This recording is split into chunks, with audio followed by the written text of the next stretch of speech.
Welcome to the DY Proj channel. I'm your guy, DY Fly. What it do? Today we're talking about the NBA playoffs, and man, I can't even tell you that I have thoroughly enjoyed these NBA playoffs, man. It's been tough, physical, old school ass basketball, some hoops that I can really relate to. So I've really enjoyed these playoffs. I know you saw the thumbnail and it's kind of clickbaity, but this is the first time in all my life that I hadn't watched any regular season games. You know, I've really scaled it back during the past couple years of watching the NBA during the regular season, but I usually catch maybe the Sunday special games, you know, really try to keep in touch that way. But this year I just didn't make time for it.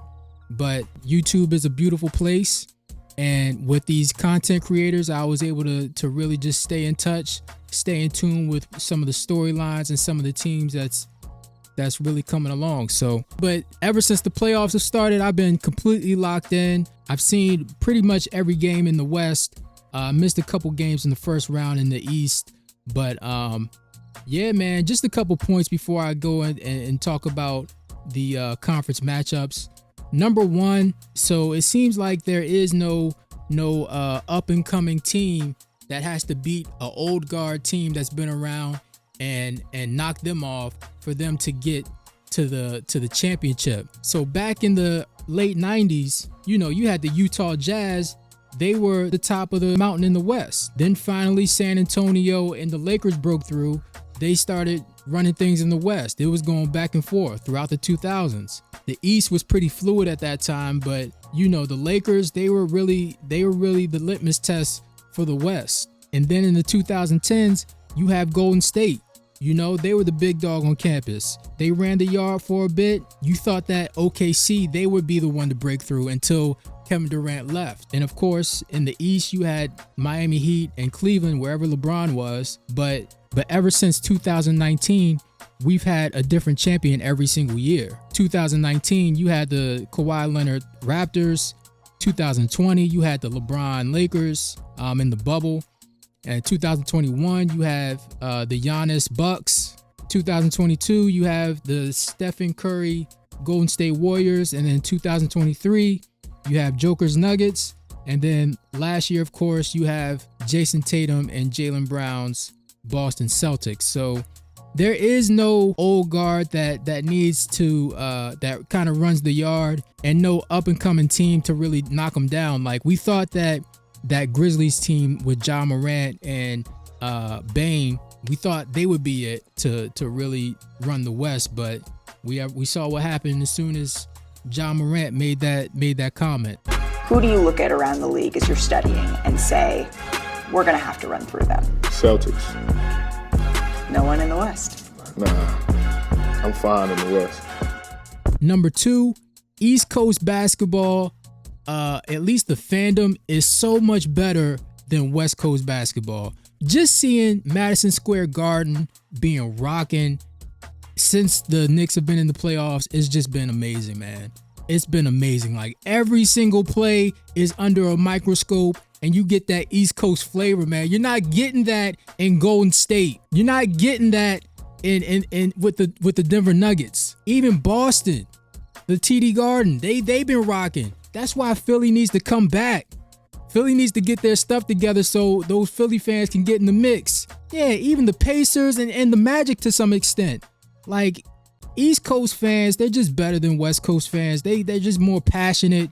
They care a little bit more. They're really in tune to the game. I do want to say they're a little bit smarter about the game, but whatever. We've been disillusioned with Golden State. They've been running the yard for so long. Their fans are great, but they're not Knicks fans. Like Knicks fans on a slow Tuesday are more turned than Warriors fans during a NBA's finals game. I'll just say that, but that's number two. And lastly, the Nuggets, they just got bounced by the Thunder. And one of the storylines in that last game was Alex Caruso guarding the Joker. And I saw a thread on Reddit which said that Caruso was fouling him every time down the court and whatever. And I'm like, first of all, Joker should have took his big 7-foot ass down to the low post and posted him up. He kept trying to post him up at the foul line, right? In guard territory. And even before that, if he's fighting for position, if Caruso is fighting for a position with Joker, yeah, the refs are going to let that go. They're going to let that go. But if he gets down on the low post, gets the ball, turns and tries to shoot over him, then he puts everybody in a bad position. He puts Caruso, the coach, the Thunder coach, and the refs in the bad position to either make a call or make a change. And if he fouls him going up, it is what it is. But I know that the Denver Nuggets, they run their offense through Joker from the foul line, but you got to switch things up. You can't keep trying to fight for a position outside the paint. And Joker, he's one of the smartest players ever. He should know this. He should know this. The coach, he should have done something different. I know he was, kind of the interim coach, but I thought he did a fantastic job for the position that he was in. But this is the playoffs, man. It's been physical. They showed they were going to let some stuff go, but I think Caruso did an outstanding job. He did his thing. Let's take a look at these conference matchups. First, you got the number 1 seed Thunder versus the Timberwolves. Honestly, I'm surprised the Timberwolves made it out of the first round against the Lakers. I didn't trust them to get it done. I believe they were more talented and just better than the Lakers, but they still make little mistakes here and there. They start jacking up threes instead of running an offense to try to get a simple shot close to the basket. And I put that on Ant, because Ant, with all his talent, all his God-given ability, he still lets teams off the hook when he doesn't go to the basket. It's frustrating to watch. If I was a Timberwolves fan, I would be kind of like, I'd be frustrated. If I knew basketball and I watched the game, I'd be frustrated to watch the Timberwolves, because they jack up shots, ill-advised shots at the wrong time. They really do. And I think that's going to be the reason why the Thunder ultimately win this series, which I'll talk about them in a second. But if he goes to the basket, nobody can stop him. Nobody can stop him. Just attack the basket and then let that open up everything else for everybody else. Julius Randle has been amazing. He hasn't shown the bad side of him, which is to keep shooting even when he's missing. He really hasn't missed shots like that. He's been taking advantage of mismatches. So hopefully he can keep that going. If that's the case, if that's how he's going to play, I think the Timberwolves have a real shot. All the other guys, they're going to need to hit some shots. The others, they're going to need to hit some shots. So those two, can they get it done? Possibly, but their coach is going to have to be on top of them, not to fall into the trap of keep jacking up threes when things are going their way. And defensively, I think they can really make some things happen, but we're going to see. The Thunder, I've been super impressed with, man. They are built to last. SGA, he's just so consistent.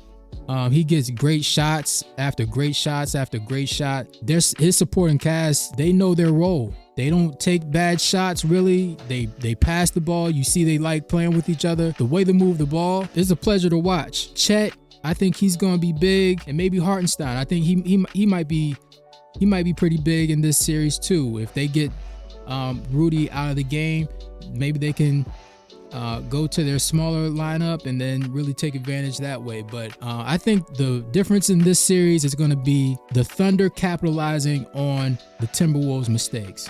And I think it's going to be as simple as that. And all the mistakes that the Lakers made and the Warriors made, they were just old and couldn't keep up. Yeah, the Thunder, they're going to punish them.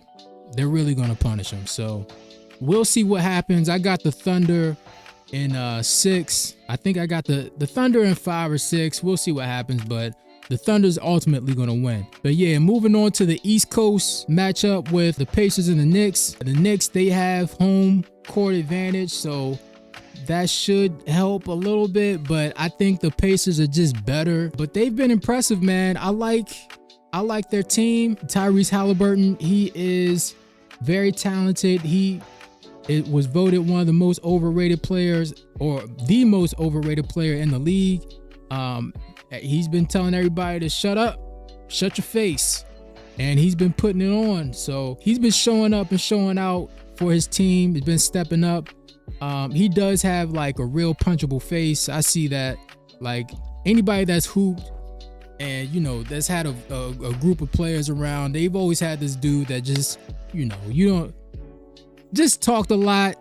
You know, his skill wasn't as big as his mouth, but and he had a punchable face. But Tyrese, his skill is as big as his mouth, and if he can walk it like he talks it, then more power to him. So Pascal Siakam, a really good, solid veteran that they need. He does his thing, man. He does his thing. He's not going to hurt the team. Now, Miles Turner he's a really good player. I've always liked Miles Turner, and I was hoping that he would go somewhere else instead of stay with the Pacers, because I always thought that he'd be a part of a championship team. The Pacers, they did their thing re-signing him. Now, Miles Turner is what they hyped up Jaren Jackson to be.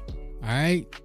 I'm going to say that again. Miles Turner is what they hyped up Jaren Jackson to be. Jaren Jackson Jr. from the Memphis Grizzlies. Big man that could play defense. He doesn't shoot too many threes, but if he's open, he's going to pull it. He has a really good shot, really good touch for a big man, and he can play inside. You know, plays very good defense. I like Miles Turner, and that's, you know, I think he's going to be the difference, because I don't see anybody on the Knicks really guarding him like that. And you know, the rest of their cast, they're pretty good, man. Naismith, Nembhard, Obi Toppin, he's so solid. But yeah, man, I think they're gonna get it done. I don't know if the Knicks can keep spamming Jalen Brunson, which he is the best player in this series. I don't know if they can keep spamming him and he can carry them to the championship. He's a great player.